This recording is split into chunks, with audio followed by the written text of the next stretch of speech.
আসসালামু আলাইকুম। কি অবস্থা? আশা করি সবাই ভালো আছো। আজকে ধ্বনি পরিবর্তনের মোট 35টা ক্লাস আমরা যে প্রশ্নগুলো সলভ করব, আশা করা যায় তোমরা যে কোনো বিশ্ববিদ্যালয় ঢাবি সহ ভর্তি পরীক্ষায় ধ্বনি ও বর্ণ থেকে যে প্রশ্ন পাবে, সেটা এই যে আলোচনা হবে, যে সমাধান হবে, এই সমাধানের বিষয়ের মধ্যে থেকেই হবে, এটা কনফার্ম। নিচের কোনটি কেন্দ্রীয় বিবৃত ধ্বনি?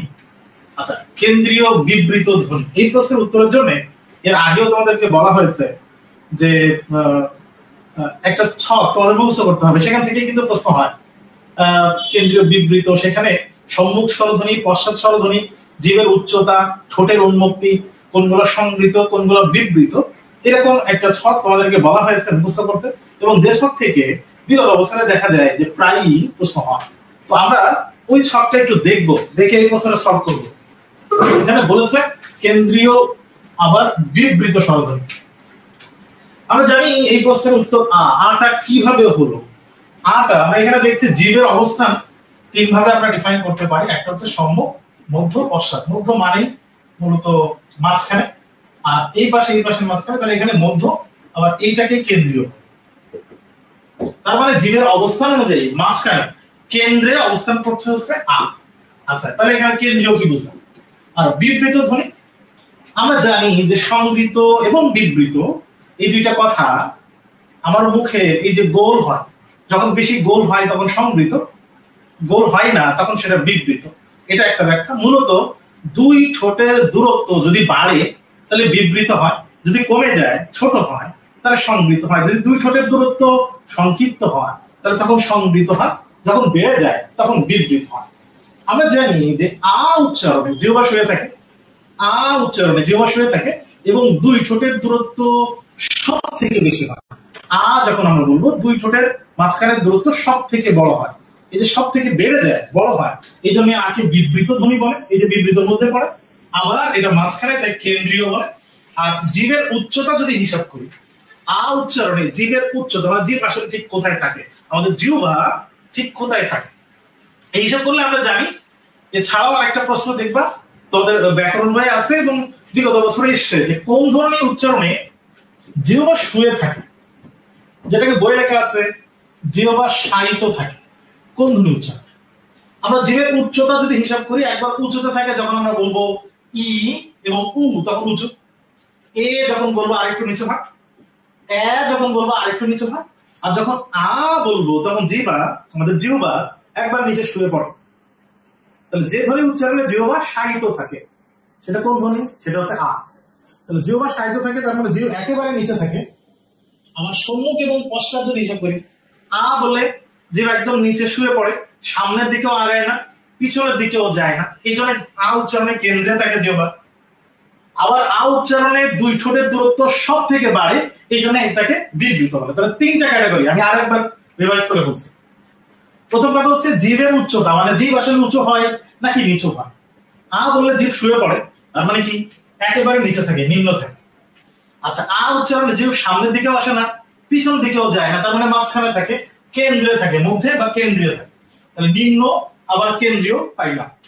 আর সংবৃত বিবৃতের ক্ষেত্রে দুই ঠোঁটের দূরত্ব সব থেকে বাড়ে, আধুনিক উচ্চারণ সব থেকে বড় থাকে, তাই আকে বলা হয় বিবৃত। তাহলে আ হচ্ছে বিবৃত, কেন্দ্রীয় এবং নিম্ন স্বরধ্বনি। বিচার করবে কেন্দ্রীয় বিবৃত ধ্বনি, তাহলে উত্তর হচ্ছে আ। তোমাদের এই ছকটা কিন্তু মুখস্থ করতে হবে। ধ্বনীয় বর্ণ থেকে এই ছক থেকেই প্রশ্ন আসার সম্ভাবনা সব থেকে বেশি। আচ্ছা, আমরা যে প্রশ্নে ছিলাম সম্মুখ, উচ্চ, সংবৃত স্বরধ্বনি, তার মানে এখানে তিনটা ক্যাটাগরি আছে। একটা হচ্ছে জীব সামনের দিকে আছে কিনা, উচ্চ মানে একবার উঁচুতে আছে কিনা, আবার সংবৃত নাকি বিবৃত। তাহলে প্রত্যেক ক্ষেত্রে তিনটা ক্যাটাগরি ভাগ করতে হবে। এক নম্বর হচ্ছে জীব সামনের দিকে গেছে নাকি পিছনের দিকে গেছে, এটা হচ্ছে সম্মুখ নাকি পশ্চাৎ। উচ্চ, জীবের উচ্চতা উপরে আছে নাকি নিচে আছে, এটা হচ্ছে উচ্চতা। আর দুই ঠোঁটের এই যে দূরত্বটা, উন্মুক্তি, ঠোঁটটা বেশি বড় হচ্ছে, মানে বিবৃত হচ্ছে নাকি ছোট হয়ে যাচ্ছে, গোল হয়ে যাচ্ছে, যেটাকে আমরা সংবৃত বলি, কোনটা হচ্ছে। তাহলে আমরা সেই ঠিক আবার ওখানে যাই। আমাদের প্রথম কথা হচ্ছে সম্মুখ লাগবে। আচ্ছা, তাহলে সম্মুখের মধ্যে এই তিনটা আছে, ই, এ আর এ। আচ্ছা, এরপরে বলছে উচ্চতা, উচ্চ, তাহলে উচ্চ, উচ্চ মধ্য, নিম্ন মধ্য, নিম্ন, তাহলে এইটা বাদ। এটা বাদ, এখানে তো নেই, তাহলে উচ্চর মধ্যে আছে, তাহলে আমরা কমন পাচ্ছি ই, সম্মুখ, আবার উচ্চ পাচ্ছি। এরপরে সংবৃত, ই কে আমরা দেখছি সংবৃত বিবৃতের মধ্যে, সংবৃতর মধ্যে আবার ই পড়ছে। এই প্রশ্নটা কিন্তু বিগত বছরে বেশ দেখবা অনেকবার এসছে, এই প্রশ্নটা অনেকবার রিপিট হয়েছে, গত বছরের প্রশ্নটা এসছে এবং খুবই ইম্পর্টেন্ট একটা প্রশ্ন। কি সেটা? জিভ একবার উঁচুতে থাকবে, আবার সামনের দিকে থাকবে এবং সংবৃত হবে। তাহলে সম্মুখের মধ্যে চারটার মধ্যে উঁচুতে পাইছি ই, আবার সংবৃত, তাহলে উত্তর হচ্ছে ই। 2 এর প্রশ্ন ই, এটার উত্তর সবাই পেরেছে, সবাই পারে। 3 নম্বর প্রশ্ন, বাংলা ভাষার মৌলিক ধ্বনিগুলো প্রধানত কয় ভাগে ভাগ করা হয়? যারা প্রশ্ন দিয়েছ তোমাদের পরীক্ষার আগে কিন্তু ঘোষণা করা হয় নাই, কিন্তু ক্লাসের মধ্যে বলছি আজকের পরীক্ষায় যে ফার্স্ট হয়েছে তার জন্য বিশেষ পুরস্কার থাকছে, তার জন্য বিশেষ পুরস্কার পাবে যে ফার্স্ট হয়েছে, তার সাথে আমরা যোগাযোগ করব। বাংলা ভাষার মৌলিক ধ্বনি যতগুলো আছে এগুলোকে কয় ভাগে ভাগ করা যায়? আমরা জানি বাংলা ভাষার মৌলিক ধ্বনিগুলোকে বাংলা ভাষায় মানে ধ্বনি কয় প্রকার? খুবই সহজ ধ্বনি, একটা হচ্ছে স্বরধ্বনি আর একটা হচ্ছে ব্যঞ্জন ধ্বনি। যদি বলা হইতো যে স্বরধ্বনি আবার কয় প্রকার, তাহলে 2 প্রকার হইতো, একটা হচ্ছে হ্রস্ব স্বর আর দীর্ঘ স্বর। এখানে যেহেতু বলেছে বাংলা ভাষার মৌলিক ধ্বনি, তার মানে ধ্বনি মূলত কত প্রকার? তাহলে ধ্বনি মূলত 2 প্রকার, একটা হচ্ছে স্বরধ্বনি আর একটা হচ্ছে ব্যঞ্জন ধ্বনি। যৌগিক স্বরধ্বনির চিহ্ন কতটি? আমরা জানি যে স্বরধ্বনি আবার 2 প্রকার, একটা হচ্ছে মৌলিক আর একটা হচ্ছে যৌগিক। স্বরধ্বনি 2 প্রকার, একটা হচ্ছে মৌলিক আর একটা হচ্ছে যৌগিক। মৌলিক মানে হচ্ছে মূল, যে স্বরধ্বনিগুলোকে আর বিশ্লেষণ করা যায় না, আর ভাঙা যায় না, তাদেরকে মৌলিক স্বরধ্বনি বলে। আমরা জানি যে মৌলিক স্বরধ্বনির সংখ্যা হচ্ছে 7টি, অ, ইউ, এ, ও, এ, এই 7টিকে মৌলিক স্বরধ্বনি বলে। যৌগিক স্বরধ্বনি যেটাকে আমরা বলি যুগ্ম স্বর। এখন আমরা যুগ্ম স্বর কেন বলি? যে স্বরধ্বনিগুলোকে ভাঙলে বা বিশ্লেষণ করলে 1-এর অধিক মৌলিক স্বরধ্বনি পাওয়া যায়, মানে একটার মধ্যে 1-এর অধিক মানে মূলত 2টা পাওয়া যায়। তাহলে একটা স্বরধ্বনির মধ্যে 2টা স্বরধ্বনি যদি থাকে তাকে বলা হয় যৌগিক স্বরধ্বনি বা যুগ্ম স্বর।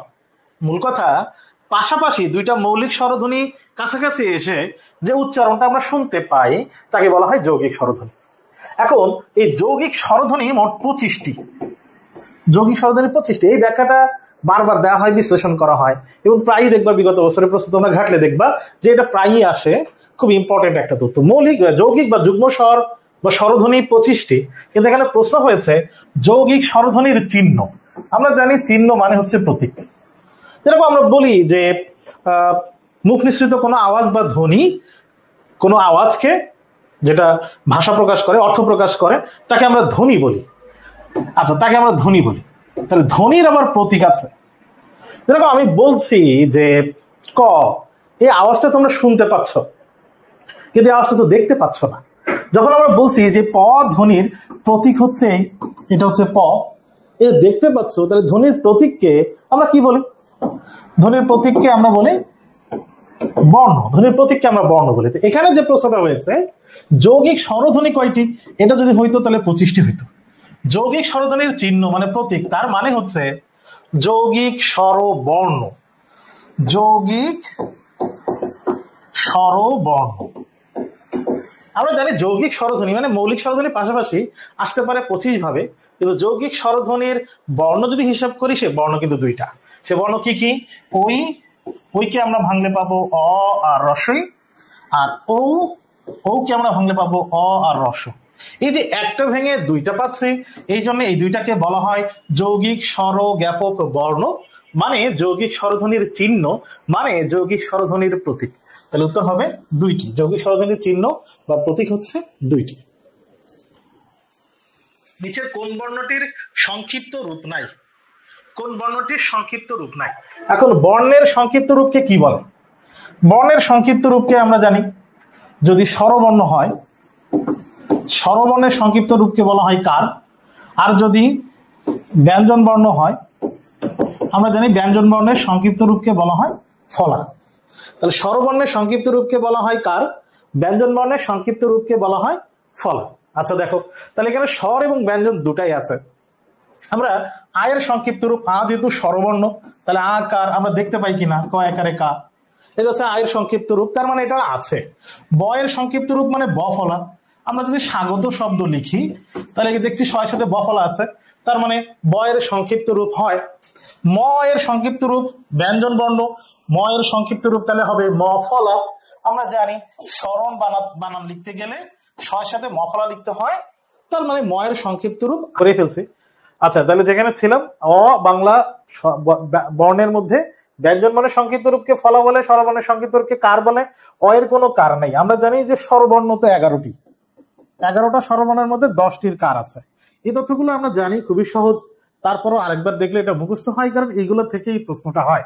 তাহলে অ এর কোনো কার নেই, এই জন্য এখানে প্রশ্ন হয়েছে কোন বর্ণটি সংক্ষিপ্ত রূপ নেই, তাহলে অ এর সংক্ষিপ্ত রূপ নেই, এটা হচ্ছে উত্তর। প্রশ্ন নম্বর 6, নিচের কোনটি প বর্গের বর্ণ নয়? এর মতো সহজ প্রশ্ন আর নাই। এরকম প্রশ্ন কি হবে? হ্যাঁ, এরকম প্রশ্ন হইতে পারে, কারণ এরকম প্রশ্ন হয়েছে, গত বছরই এই প্রশ্ন হয়েছে। নিচের কোনটি প বর্গের বর্ণ নয়? আমরা জানি প বর্গের বর্ণ 5টি, প, ফ, ব, ভ আর ম। তার মানে এখানে ম আছে, ভ আছে, ফ আছে, ক হচ্ছে প বর্গের বর্ণ নয়। এটা সবাই পেরেছে। বাংলা ভাষায় মৌলিক আর যৌগিক স্বরধ্বনির অনুপাত কত? একটু আগেই আমরা দেখেছি যে মৌলিক স্বরধ্বনির সংখ্যা হচ্ছে 7টি আর যৌগিক স্বরধ্বনির সংখ্যা হচ্ছে 25টি। যেহেতু এখানে যৌগিক স্বরধ্বনি বলেছে, তাহলে 25টি। যদি প্রশ্ন হইতো যৌগিক স্বর বর্ণ বা যুগ্ম স্বর কয়টি, তাহলে উত্তর হইতো কিন্তু 2টি। তাহলে 7 আর 25, এখানে 7 আর 25 আছে শেষে অনুপাত। কোন বর্ণটি অঘোষ মহাপ্রাণ? এবং এই প্রশ্নটাও খুবই কমন এবং খুবই সহজ, বিগত বছরের প্রশ্নে প্রায় এসেছে এবং এটা খুবই ইম্পর্টেন্টও, কারণ ধ্বনীয় বর্ণ থেকে এরকম প্রশ্ন হয়। 8 নম্বর প্রশ্নের উত্তর অঘোষ মহাপ্রাণ। আমরা এই ছকটা আমরা পড়েছি, মুখস্থ করেছি, মুখস্থ করব, মনে যেন থাকে এভাবে পড়বো। বলেছে অঘোষ মহাপ্রাণ। আমরা অঘোষ দেখছি, এই দুইটা হচ্ছে প্রথম 2 লাইন, বর্গীয় প্রথম বর্ণ, দ্বিতীয় বর্ণ, এদেরকে অঘোষ বলে। অঘোষ মহাপ্রাণ বলেছে, মহাপ্রাণ মানে 2 নম্বর লাইন। এখন এই 2 নম্বর লাইনের বর্ণ আছে কোনটা? ট তো 1 নম্বর, এটা উত্তর হইতেছে না। চ 1 নম্বর, উত্তর হইতেছে না। ঢ আর ফ, প ফ এটা 2 নম্বর বর্ণ, আর ট ঠ ড ঢ, ঢ হচ্ছে 4 নম্বর বর্ণ। তাহলে এটা হচ্ছে 4 নম্বর বর্ণ, এটা হচ্ছে 2 নম্বর বর্ণ। বলেছে অঘোষ। অঘোষ হইতে হইলে অবশ্যই 1 নম্বর অথবা 2 নম্বর লাইনের বর্ণ হইতে হবে, তার মানে 4 নম্বর, এটা উত্তর হইতেছে না।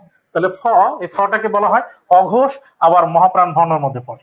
তাহলে এটা উত্তর হচ্ছে ফ, 8 নম্বর উত্তর হচ্ছে ফ। এটা আমরা হয়তো পেরেছি। কোনটি সম্মুখ সংবৃত ধ্বনি? সম্মুখ মানে সামনের দিকে আসবে, আবার সংবৃত ধ্বনি আছে, সম্মুখ সংবৃত ধ্বনি।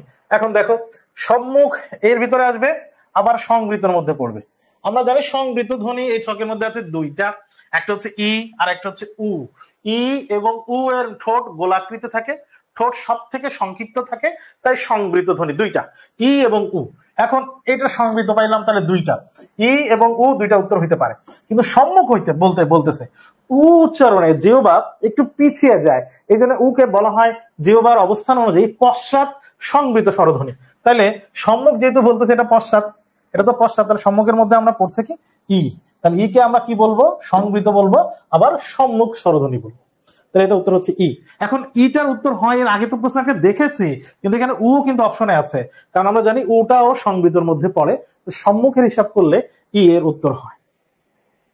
বাংলা ভাষায় অর্ধমাত্রার বর্ণ, বাংলা ভাষায় বলছে, বাংলা ভাষায় মানে হচ্ছে বর্ণমালায়। বর্ণমালায় মানে হচ্ছে স্বরবর্ণ ব্যঞ্জন বর্ণ মিলে, স্বরবর্ণ প্লাস ব্যঞ্জন বর্ণ। এখন তোমরা প্রশ্ন করতে পারো, বলতে পারো যে এত সহজ জিনিস আবার লিখে দিতেছেন কেন? এই স্বরবর্ণ ব্যঞ্জন বর্ণ কেন লিখে দিচ্ছে? এর কারণ হচ্ছে এই জায়গায় ব্যঞ্জন বর্ণের অর্ধমাত্রার বর্ণ কয়টি, স্বরবর্ণের অর্ধমাত্রার বর্ণ কয়টি, বর্ণমালার অর্ধমাত্রার বর্ণ কয়টি, এভাবে প্রশ্ন হইতে পারে। আমরা জানি স্বরবর্ণের মধ্যে রি, এটা হচ্ছে অর্ধমাত্রার বর্ণ, আর ব্যঞ্জন বর্ণের মধ্যে আছে আরো 7টা। তাহলে মোট অর্ধমাত্রার মধ্যমাত্রার বর্ণ মোট হচ্ছে 8টি। স্বরবর্ণের মধ্যে পড়ে রি, আর ব্যঞ্জন বর্ণের মধ্যে পড়ে 7টা। তাহলে 1 আর 7 দুইটা মিলে হয় 8টা। অর্ধমাত্রার বর্ণ হচ্ছে 8টি। এই বর্ণের সংখ্যা থেকে কিন্তু প্রশ্ন হতে পারে।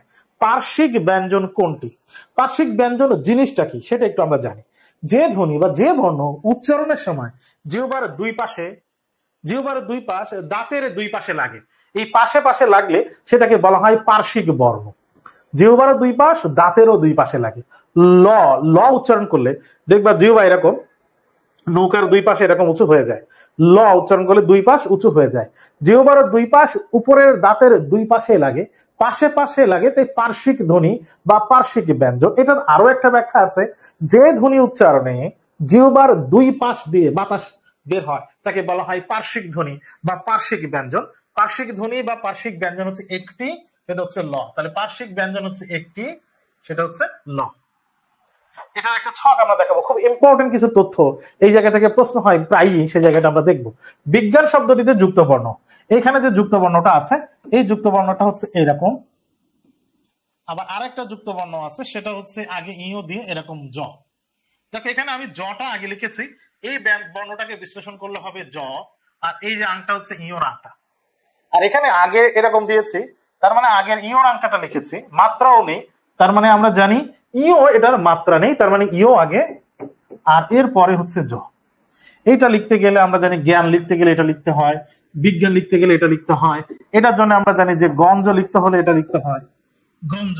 তার মানে এখানে যে যুক্ত বর্ণটা আছে এই যুক্ত বর্ণে আগে জ আছে পরে ইও আছে, এটা কিন্তু খেয়াল করা জরুরি। অভিধান অনুসারে কোন বর্ণটি সবার শেষে বসবে? এই যে বর্ণ আছে এই বর্ণের ক্রম অনুযায়ী আমরা জানি ট ঠ ড ঢ মূর্ধন্য, এরপরে ত থ দ ধ দন্তন্য, প ফ ব ভ ম। তার মানে এখানে এই চারটার মধ্যে আমরা ট একে পাচ্ছি এক নম্বরে, ম। এরপর আমরা জানি বর্ণের ক্রম অনুসারে অন্তঃস্থ জ, র, ল, তালবস্য, মূর্ধন্যস্য, দন্তস্য, হ। এভাবে আমরা ক্রম জানি। তাহলে এভাবে যদি ক্রম জানি তার মানে আমরা দেখতে পাচ্ছি ট এক নাম্বার, এরপরে র হচ্ছে 2 নাম্বার, এরপরে ল হচ্ছে 3 নাম্বার, এরপরে হ হচ্ছে 4 নাম্বার। এখানে যে চারটা বর্ণ আছে এই চারটা বর্ণের ক্রম যদি আমরা হিসাব করি, 1 নম্বরে ট, 2 নম্বরে র, 3 নম্বরে ল, 4 নম্বরে হ। এখানে বলেছে সবার শেষে ক্রম কোনটা, সবার শেষের ক্রম হচ্ছে হ, তাহলে উত্তর হচ্ছে হ। সবার শেষের ক্রম হচ্ছে হ, এখানকার উত্তর হচ্ছে হ। গুড।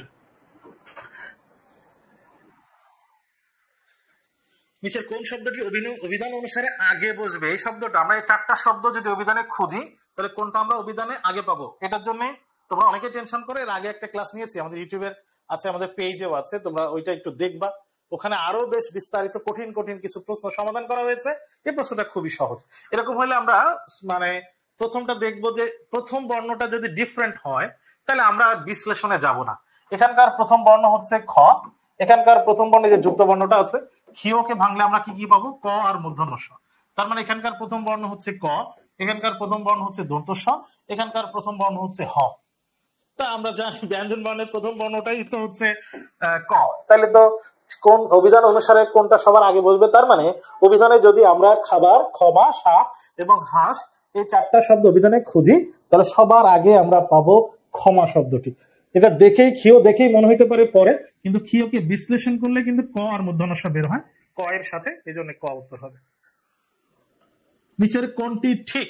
দেখো এখানে হয়ের পেটে ন, হয়ের পেটে ন হলে দন্তান্ন হয়, এখানে মূর্ধন্য দেয়া আছে, তার মানে ঠিক নাই। এটা আমরা জানি এটা ক্ষীয়, ক্ষীয়কে ভাঙলে কি কি পাবো? ক এর সাথে মূর্ধন্য ষ, তাহলে এটা দেয়া আছে এরকম, এটা ঠিক নাই। এইটাকে ভাঙলে কয়রা ফলা, আমরা জানি ক্রয় বানানে, ক্রয় বানানে এরকম লিখতে হয়। এখানে যে বর্ণটা আছে এই বর্ণটা যুক্ত বর্ণ, ক এর সাথে র ফলা, তাহলে ক এর সাথে র ফলা, এটা ঠিক আছে।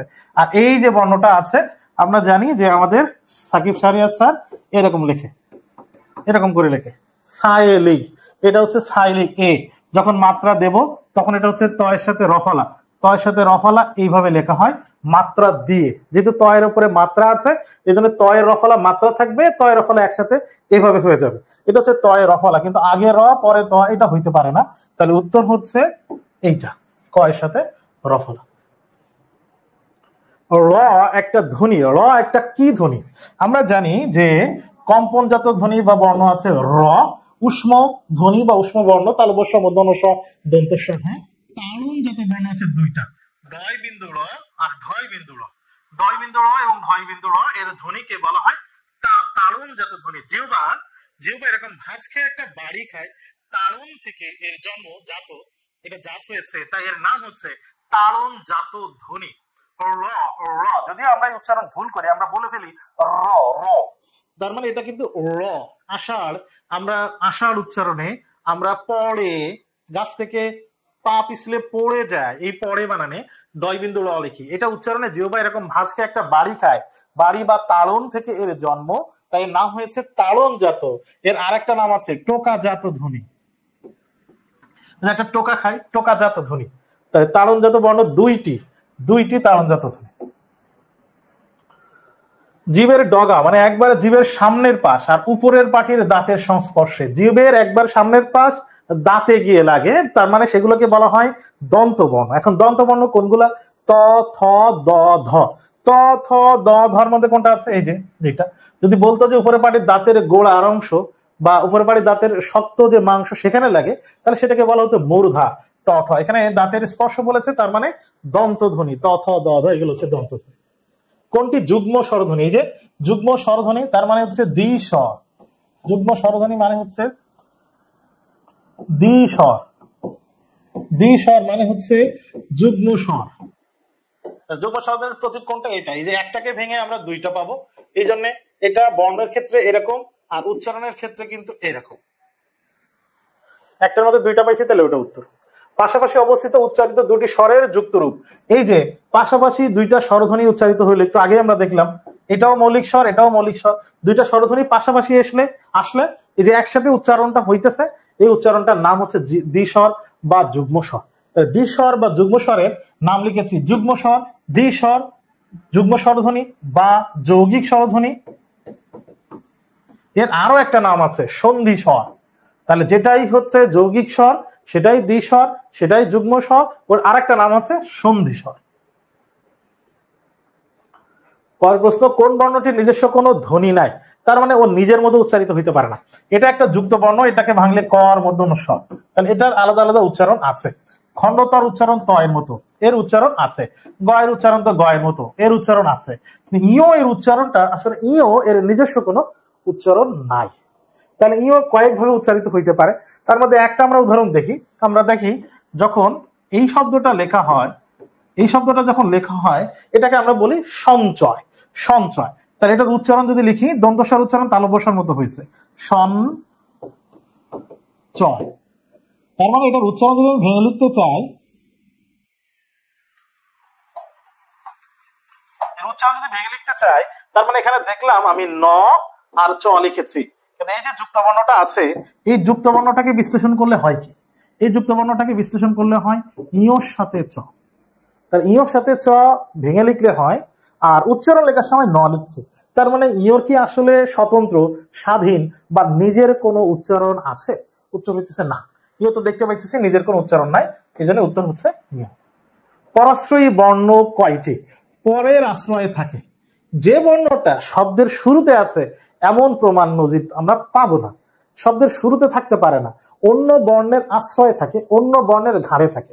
সেটা কি? অনুস্বার, বিসর্গ, অনুস্বার, বিসর্গ, চন্দ্রবিন্দু। এই তিনটা পরের আশ্রয়, মানে নিজের শুরুতে হইতে পারে না, অন্য বর্ণের আশ্রয়ে থাকে, অন্য বর্ণের পরে বা উপরে থাকে, এই জন্য পরাশ্রয়ী বর্ণ থাকে। তাহলে পরাশ্রয়ী বর্ণ তিনটা। আমরা এখন এই পরাশ্রয়ী বর্ণ যে তিনটা লিখেছি, এখানে এই যে লাইনগুলো দেখতে পাচ্ছ, এগুলো খুব ইম্পর্টেন্ট। ধ্বনি বর্ণের প্রশ্ন বিগত বছরে দেখবা এই জায়গা থেকে এসেছে। আমাদের পেইড বেসে যারা ক্লাস করেছে বা আমার ক্লাস যারা করেছে এর আগে, এটা তো তারা হয়তো জানে। বাকিরা এইটা মুখস্থ কিনা, তোমাদের মুখস্থ হয়েছে কিনা আমি একটু দেখতে চাই যে তোমরা এটা মুখস্থ করতে পেরেছো কিনা, তোমাদের এটা মুখস্থ আছে কিনা। এই জায়গা থেকে আমরা দেখতে চাই অন্যরা লিখবে যে এটা আমাদের মুখস্থ হয়েছে বা পারি। তোমরা সবাই পারো এটা। উত্তর কোনটা তো মানলাম, 21-এর উত্তর কোনটা, উত্তর তো অনেকে দিতেছে, ফাইন, ঠিক আছে, উত্তর দাও, সমস্যা নেই। এই প্রশ্নটা এই তথ্যগুলো তোমাদের মুখস্থ আছে কিনা, এই তথ্যগুলো থেকে কোনো প্রশ্ন আসলে পারবে কিনা, যে কোনো প্রশ্ন। গেট জি স্যার বা সালাম স্যার বলতেছে, তার নিয়ম আছে। বাকিদের একটু দেখতে চাই, দম বা বল দেখতে চাই, এই প্রশ্ন, এইগুলা থেকে প্রশ্ন হইলেই আমরা পারবো কিনা, এগুলো কিন্তু মুখস্থ থাকা জরুরি। যারা লিখতেছে দেখছি পরাশ্রয়ী বর্ণ তিনটা, তালব্য, মূর্ধন্য, দন্তস্ব হয়, এই চারটাকে বলা হয় উষ্ম বর্ণ। কিন্তু উষ্ম ধ্বনি আবার তিনটা, কারণ আমরা জানি তালব্য এবং মূর্ধন্য এই দুইটার উচ্চারণ একই। তালব্য মূর্ধন্য উচ্চারণ একই, তালব্যর মতো। দন্তস্বর উচ্চারণ ইংরেজি এস এর মতো হয়, দন্তস্বর মতো, আর হয় উচ্চারণ হয় মতো। উষ্ম বর্ণ চারটা, কিন্তু উষ্ম ধ্বনি তিনটা। ঠিক একইভাবে শীষ বর্ণ কিন্তু তিনটা, শেষ ধ্বনি দুইটা, কারণ তালব্য স্বর মূর্ধন্য স্বর উচ্চারণটা একটা। তাহলে ধ্বনি দুইটা, বর্ণ তিনটা, উষ্ম ধ্বনি তিনটা কিন্তু বর্ণ চারটা। কেমনে হলো এটা যদি আমরা মনে রাখতে পারি তাইলে কিন্তু এই প্রশ্নের উত্তর পাবো। অন্তস্থ বর্ণ অন্তস্থ জ র ল ব চারটা, কম্পনজাত র, পার্শ্বিক ল দেখিয়েছি, আর তাড়নজাত এই হচ্ছে দুইটা তাড়নজাত বর্ণ। উষ্ম ধ্বনির উদাহরণ নয়, তাহলে উষ্ম ধ্বনি এই যে দেখলাম, উষ্ম ধ্বনি তিনটা, তালব্য স, দন্ত স আর হ। উষ্ম ধ্বনির উদাহরণ নাই, তাহলে উত্তর হবে মূর্ধন্য ষ। কেন হইল? কারণ আমরা জানি মূর্ধন্য ষ এবং তালব্য ষর উচ্চারণ একই। যেহেতু ধ্বনি বলেছে তাহলে মূর্ধন্য ষ আলাদা ধ্বনি নাই, মূর্ধন্য ষর উচ্চারণ তো তালব্য ষর মতো, তাহলে আলাদা কোনো ধ্বনি নাই, তাহলে উচ্চারণ হচ্ছে মূর্ধন্য ষ। অল্প প্রাণ এবং মহাপ্রাণ ধ্বনির পার্থক্য ঘটে কি কারণে? আমরা জানি অল্প প্রাণ মানে অল্প বাতাস, মহাপ্রাণ মানে মহাবাতাস, বেশি বাতাস। তাহলে অল্প প্রাণ এবং মহাপ্রাণের ধ্বনির মূল পার্থক্য কি? বাতাস। সে বাতাসটা কোত্থেকে আসে? ফুসফুস থেকে আসে। তাহলে উত্তর হচ্ছে ফুসফুস তাড়িত বাতাসের কারণে এদের পার্থক্যটা ঘটে। নিচের কোনগুলো অন্তস্থ বর্ণ? আমরা একটু আগে দেখেছি অন্তস্থ জ র ল ব, এই চারটাকে বলা হয় অন্তস্থ বর্ণ। কোনটি ভিন্ন? এই চারটার মধ্যে কোনটা একবারে ভিন্ন? এখানে যুক্ত বর্ণ আছে ম এর সাথে ম, এখানে যুক্ত বর্ণ আছে ন এর সাথে ম, এখানে যুক্ত বর্ণ আছে ক এর সাথে মূর্ধন্য ষ দিয়ে ম, এখান থেকে উপর পর্যন্ত মানে ম, আর এখানে যে যুক্ত বর্ণটা আছে ক এর সাথে মূর্ধন্য ষ। তাহলে আমরা সবগুলো দুইটা করে দেখেছি, শুধু এই জায়গায় দেখেছি তিনটা। তাহলে এখানে এইটা হচ্ছে ভিন্ন, কারণ এখানে তিনটা বর্ণ যুক্ত আছে, বাকি তিনটাতে দুইটা করে বর্ণ যুক্ত আছে। নিচে কোন গুচ্ছ মহাপ্রাণ ধ্বনির উদাহরণ? ওই যে আবার সেই ছক, আমরা মহাপ্রাণ ধ্বনির ছকটা দেখি। মহাপ্রাণ ধ্বনি আমরা জানি 2 নম্বর আর 4 নম্বর, এগুলো হচ্ছে মহাপ্রাণ ধ্বনি। তাহলে মহাপ্রাণ ধ্বনির উদাহরণ 2 আর 4 এ পড়বে। ক ক চ এটা হইতেছে না, এটা তো 1 নম্বরে পড়তেছে, 2 নম্বর আর 4 নম্বর হচ্ছে না। এখানে ট আছে 1 নম্বর, ত 1 নম্বর আছে, তাহলে এটা উত্তর হইতেছে না। এখানে ট আছে, এটা উত্তর হইতেছে না। তাহলে মহাপ্রাণ ধ্বনির মধ্যে ঘ দেখলাম 4 নম্বর, 4 নম্বর মহাপ্রাণ হইতে পারে। ত থ দ ধ এটাও 4 নম্বর, প ফ ব ভ এটাও 4 নম্বর। তাহলে 4 নম্বরের বর্ণগুলো সব মহাপ্রাণ ধ্বনি, তাহলে এটা উত্তর হচ্ছে। কোনগুলো ওষ্ঠ ব্যঞ্জন ধ্বনি? ওষ্ঠ ব্যঞ্জন মানে, ওষ্ঠ মানে হচ্ছে ঠোঁট, ঠোঁটের সাহায্য লাগে, ঠোঁটের সাহায্য লাগে যেগুলো সেটাকে ওগুলোকে আমরা ওষ্ঠ ব্যঞ্জন ধ্বনি বলবো। তাহলে প ফ ব ভ এগুলো ঠোঁটের সাহায্য লেগেছে। ওষ্ঠ ব্যঞ্জন ধ্বনির মধ্যে আমরা জানি এই যে ওষ্ঠ বর্ণ বা ওষ্ঠ ব্যঞ্জন ধ্বনি, এগুলা কপা বর্গীয় বর্ণগুলোকে ওষ্ঠ ব্যঞ্জন ধ্বনি বলে, এই জন্য উত্তর হচ্ছে এটা। দীর্ঘস্বর কতটি? আমরা জানি যে স্বরধ্বনি আবার 2 প্রকার, হ্রস্ব স্বর আর দীর্ঘস্বর। এর মধ্যে হ্রস্ব স্বর 4টা, অ ই উ এবং ঋ, আর দীর্ঘস্বর হচ্ছে বাকি 7টা, আ দীর্ঘ ই দীর্ঘ উ এ ওই ও ও। এখানে আমরা দীর্ঘস্বর কতটি প্রশ্ন হয়েছে, তাহলে দীর্ঘস্বরের সংখ্যা 7টি, উত্তর হচ্ছে 7টি, দীর্ঘস্বরের সংখ্যা 7টি। নিচের কোন শব্দে বর্গীয় ফলা রয়েছে? এই প্রশ্নের উত্তর তোমরা যারা পরীক্ষা দিয়েছো তারা কি দিছো, লাইভে যারা আছো আমি এটা দেখতে চাই। আমি নিশ্চিত যে তোমরা এই প্রশ্নের উত্তর পারবে না। দেখি এই প্রশ্নের উত্তর কে পারে, কোন শব্দে বর্গীয় ফলা রয়েছে, আমি এটা দেখতে চাই যে এই প্রশ্নের উত্তর কে পারে বা কে পেরেছে। 29 নম্বরের উত্তর বর্গীয় ফলা রয়েছে কোনটিতে, এটা আমি একটু দেখতে চাই। 29 কোনটিতে বর্গীয় ফলা রয়েছে? যারা উত্তর লিখবে তারা 29 লিখে ক খ গ ঘ এভাবে লিখো। দেই নাই, একজন লিখে দেয় নাই, মরিয়ম দেয় না লিখছো না, দেই নাই বলবা। 29 এ আবু কাউসার, কাউসার কাউসার বলতেছে এ, আচ্ছা শোভা বলতেছে খ, রেহমান খ বলছে, আব্দুল ওয়াহেদ এ বলছে, ক বলছে নিপুণ, ফাইন। সোহেল রানা হারুন দেখি তুমি কত, তুমি কইতে পারো কিনা? তুমি তো পারবা, সোহেল রানা হারুন তো মাস্টার বাংলার, তুমি একটু কয়ে দাও, এরা তো পারতেছে না। তথ্য বলতেছে, খ বলতেছে, ল বলতেছে কল্লোল, কেমনে বলতেছে কোন শব্দে বর্গীয় ফলা রয়েছে? আব্দুল ওয়াহেদ এ বলতেছে এবং সে খুব কনফার্ম যে হ্যাঁ এই উত্তর হবে। আচ্ছা আমরা দেখি, আমরা ফলা তো জানি 6টা। আচ্ছা এখানে যে ফলাটা আছে জ ফলা, তার মানে এখানে জ ফলা আছে। এখানে ফলা আছে ল এর সাথে ল, তার মানে এখানে ল ফলা আছে। এখানে কোনো ফলা কি আছে? উত্তর হচ্ছে হ্যাঁ, এই যে প এর সাথে র ফলা আছে, তার মানে এখানে র ফলা আছে। আর এখানে কোনো ফলা মনে হচ্ছে নাই, তারপরও আছে। কেমনে? এই যে যুক্ত বর্ণটা, এখানে কি কি আছে? ক, মূর্ধন্য ষ, আর এই যে যুক্ত বর্ণ এটা হচ্ছে ম, তার মানে আমরা এখানে দেখতে পাচ্ছি ম ফলা আছে। এখন এই চারটা ফলার মধ্যে বর্গীয় বর্ণের মধ্যে কয়টা আছে আমরা জানি, বর্গীয় বর্ণ হচ্ছে 25টি। এই 25টা বর্গীয় বর্ণের মধ্যে এই 25টা বর্গীয় বর্ণের মধ্যে ফলা এখানে কোনটা আছে? এগুলো তো বর্গের বাইরে, তার মানে এখানে ম আছে, তাহলে উত্তর হচ্ছে এটা। বর্গীয় ফলা আছে কোন শব্দে? উত্তর হচ্ছে প্রথমটা। তাহলে 29-এর উত্তর যারা ক কইছিল, 2-3 জন ক বলছিল, ছেলেরা বলছিল সেটা। ওকে, তাহলে উত্তর যাদের ক দিয়েছিল তাদের উত্তর হয়েছে। কোনটি অস্বচ্ছ যুক্ত বর্ণ? আমরা জানি যুক্ত বর্ণ আছে দুই রকম, যুক্ত বর্ণ দুই প্রকার, যুক্ত বর্ণ দুই প্রকার, একটা হচ্ছে স্বচ্ছ আর একটা হচ্ছে অস্বচ্ছ। আচ্ছা, স্বচ্ছ আর অস্বচ্ছ কাকে বলে, কাকে বোঝায়? স্বচ্ছ মানে হচ্ছে স্পষ্ট দেখা যায়, যেরকম আমি যদি ল এর সাথে ল যুক্ত বর্ণ, এখানে স্পষ্ট দেখা যাচ্ছে। আমি যদি ল এর সাথে ট লাগিয়ে দিই তাহলে স্পষ্ট বোঝা যাচ্ছে। আর অস্বচ্ছ যুক্ত বর্ণ হচ্ছে, ধরো এখানে হয়ের নিচে ন দিলে হয়ের সাথে মূর্ধন্য হয়, তার মানে এখানেটা স্পষ্ট দেখা যাচ্ছে। কিন্তু যদি হয়ের পেটে ন দেই, এখানে বোঝা যাচ্ছে না আসলে কি আছে। হয়ের পেটে ন মানে হচ্ছে হয়ের সাথে দন্তান্ন। তাহলে এই যে যুক্ত বর্ণ কিন্তু স্পষ্ট বোঝা যায় না, এদেরকে বলা অস্বচ্ছ, আর স্পষ্ট বোঝা গেলে তাদেরকে বলা হয় স্বচ্ছ। এখানে স্পষ্ট বোঝা যাচ্ছে দন্তসের সাথে ট, এখানে বোঝা যাচ্ছে প এর সাথে ত, এখানে বোঝা যাচ্ছে মূর্ধন্যের সাথে ট, কিন্তু এখানে যে যুক্ত বর্ণটা হয়ের সাথে দন্তান্ন, আমরা অনেকেই তো এলোমেলো করে ফেলি, দন্তান্ন আছে নাকি মূর্ধন্য আছে, তার মানে বোঝা যাচ্ছে না, এটা হচ্ছে অস্বচ্ছ যুক্ত বর্ণ। তাহলে এখানকার উত্তর হচ্ছে হয়ের সাথে মূর্ধন্য, দন্তান্ন। কোনটি উ স্বরধ্বনির বৈশিষ্ট্য নয়? উ স্বরধ্বনির বৈশিষ্ট্য নয়, কে পারবে? 31 নম্বর, উ স্বরধ্বনির বৈশিষ্ট্য নয় কোনটি? এই প্রশ্নটার উত্তর আমাদের যাদের পেট বেঁচে ছিল তারা পেরেছে হয়তো, ওইটার কাছাকাছি, সরাসরি কিন্তু ওইটা না, একটু অপশন বা কথা একটু চেঞ্জ করে দেওয়া হয়েছে। যদি বুঝে থাকো তাহলে তোমরা এই প্রশ্নের উত্তরটা পারবা। আমি দেখি কে কে পারছে বা কে কে এই প্রশ্নটা বুঝেছে। 31 নম্বর, উ স্বরধ্বনির বৈশিষ্ট্য নয়। আচ্ছা, আমরা তাহলে আবার সেই ছকে যাই, আমাকে বের করতে হবে উ এর বৈশিষ্ট্য। আচ্ছা, তাহলে 3টা ক্যাটাগরি মনে আছে কিনা? শুরুতে বলেছিলাম 3টা ক্যাটাগরি আমি ভাঙবো। তাহলে 3টা ক্যাটাগরি যদি ভাঙি, উ কোথায় আছে?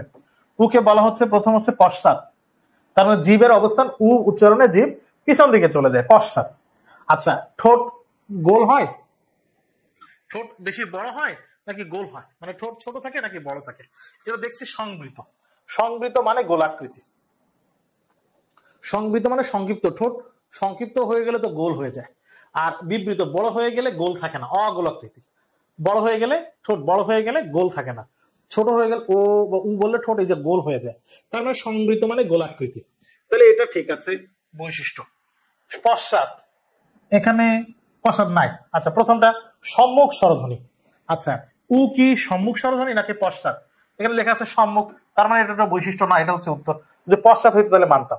সংবৃত ঠিক আছে, সংবৃত যেহেতু আছে গোলাকৃতিও তাই। আচ্ছা, উ উচ্চারণে জিহ্বার অবস্থান, জিভ কি উঁচু উঁচু হয় নাকি নিচের দিকে যায়?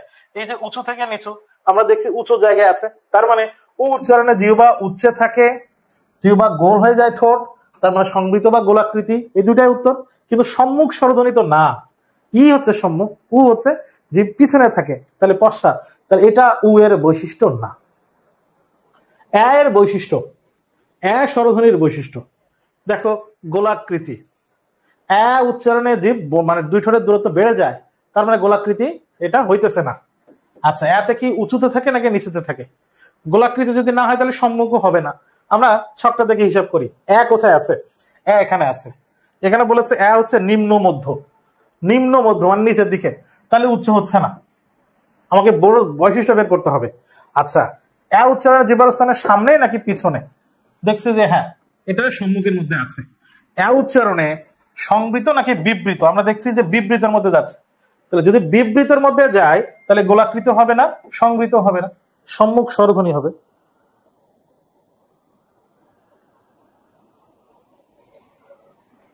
সম্মুখ স্বরধ্বনি হবে। আচ্ছা, তাহলে এর বৈশিষ্ট্যতে আমরা দেখলাম সম্মুখ আছে, 3টা হচ্ছে না। 33 নম্বর প্রশ্ন, কোনটা এ স্বরধ্বনির বৈশিষ্ট্য নয়? আগে দেখেছিলাম বৈশিষ্ট্য, এখন দেখছি না। আচ্ছা দেখো, এটা সম্মুখ স্বরধ্বনি কিনা, এ সম্মুখ স্বরধ্বনি, তাহলে এটা সম্মুখ বৈশিষ্ট্য। এটা নিম্ন মধ্য কিনা, আমরা দেখতে পাচ্ছি নিম্ন মধ্য আছে, তাহলে এটাও বৈশিষ্ট্য। অগোলাকৃতি, অগোলাকৃতি মানে গোলাকৃতি না, এ হলে ঠোঁট বড় হয়ে যায়, দুই ঠোঁটের দূরত্ব বেড়ে যায়, তার মানে এটা গোলাকৃতি না, তাহলে এটাও ঠিক আছে। যেহেতু বিবৃত হয়েছে তার মানে অগোলাকৃতি, বৈশিষ্ট্য নয়, তাহলে মানে এভাবে বলছে সংবৃত। এখন দেখো অগোলাকৃতি মানে তো বিবৃত, তাহলে মানে এটা ঠিক আছে। সংবৃত একে বললে দুই ঠোঁটের দূরত্ব কমে যায়, উত্তর হচ্ছে না, কমে না, তাহলে বৈশিষ্ট্য নয় যেহেতু চেয়েছে তাহলে এটা সংবৃত উত্তর হবে, সংবৃত উত্তর হবে। তোমরা এই যে 32-33 এই প্রশ্নের উত্তর বুঝতে পেরেছো কিনা আমি একটু দেখতে চাই, তোমরা বুঝতে পারছো কিনা। 32-33 এর উচ্চারণ, 33 এর উত্তর তো ঠিক আছে, কিন্তু তোমরা বুঝতে পারছো কিনা একটু দেখতে চাই।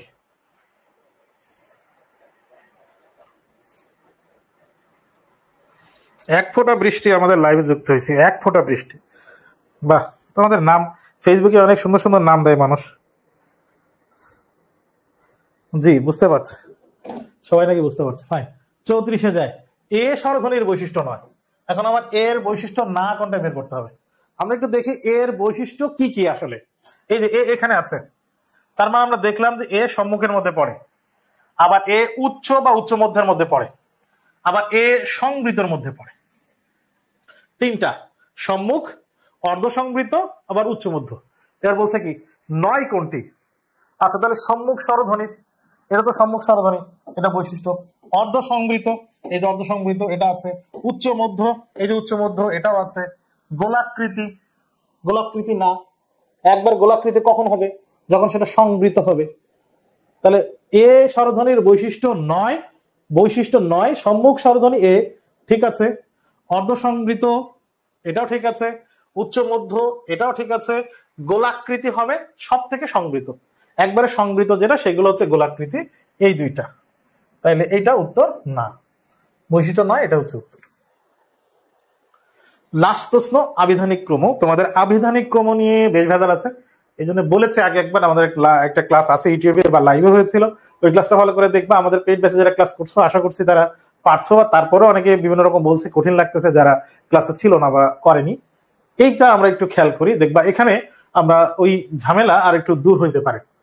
আবিধানিক ক্রম অনুযায়ী দেখো, রক্ষা শুরু হয়েছে র দিয়ে, রত্ন র দিয়ে, রণন র দিয়ে, তাহলে প্রথম বর্ণ ঠিক আছে। আমরা দ্বিতীয় বর্ণে যাব। দ্বিতীয় বর্ণে এখানে আছে ক, এখানে আছে ত, এখানে আছে মূর্ধন্য। র এর পরে ক, কারণ ক্ষীয়কে ভাঙলে ক আর মূর্ধন্য সব পাওয়া যায়, তাহলে র এর পরে ক, র এর পরে ত, র এর পরে মূর্ধন্য। এখন বর্ণমালায় তুমি ক, ত আর মূর্ধন্য এই তিনটার মধ্যে কোনটা আগে পাও? ক আগে পাও, এরপরে মূর্ধন্য পাও, এরপরে ত পাও। তার মানে কি সিরিয়াল ঠিক আছে? উত্তর হচ্ছে না, সিরিয়াল ঠিক নেই। এরপরে যেটা অপশন, এখানে অর্ধ আর অর্ধ দুই জায়গায় কিন্তু সমান আছে, এই দুইটা শব্দের মধ্যে অর্ধ আর অর্ধ সমান আছে। অর্ধ এরপরে সংবৃত, এখানে আছে দন্ত স, আর বিবৃততে এখানে আছে ব। এখন আমাকে বলো ব এবং দন্ত সর মধ্যে বর্ণমালায় তোমরা কোনটা আগে পড়ো? ব তোমরা আগে পড়ো, তাহলে উত্তর এটা দন্ত স পরে ব, এটাও ঠিক নাই, এটাও ঠিক নাই ক্রম। আচ্ছা এরপর দেখো, প্রতি বিপ্লব শুরু হয়েছে প দিয়ে, আর গণ অভ্যুত্থান শুরু হয়েছে গ দিয়ে। আমাকে এখন বলো প এবং গ এই দুইটার মধ্যে তোমরা ক্রম বা অভিধানে মানে বর্ণমালার ক্রমে কোন বর্ণটা আগে পড়ো? উত্তর হচ্ছে গ। তার মানে গণ অভ্যুত্থান এবং প্রতি বিপ্লব এই দুইটা শব্দের মধ্যে আমরা অভিধানে গণ অভ্যুত্থান আগে পাবো, তার মানে এটারও ক্রম ঠিক নাই। শেষে দেখো, একতা শুরু হয়েছে এ দিয়ে, এখন শুরু হয়েছে এ দিয়ে, ঐক্য শুরু হয়েছে ওই দিয়ে। তাহলে এ এ এবং ওই, এটা তো ক্রম ঠিক আছে। যেহেতু এখানে দুইটাতেই এ আছে, তাহলে এটা আবার একটু বিশ্লেষণ করে দেখতে হবে ঠিক আছে কিনা। এখানে এর পরে আছে ক, এখানে এর পরে আছে খ, তাহলে এর পরে ক, এর পরে খ, তার মানে এখানে ক্রম ঠিক আছে। তাহলে উত্তর হচ্ছে এইটা, একতা এখন ঐক্য। আমি এই প্রশ্নটা যখন বানিয়েছি এবং অপশন যখন দিয়েছি তখন আমার একটা জিনিস মাথায় ছিল, একটা মেসেজ দিতে চেয়েছে, সেই জন্য এটা লেখা। এখন আমাদের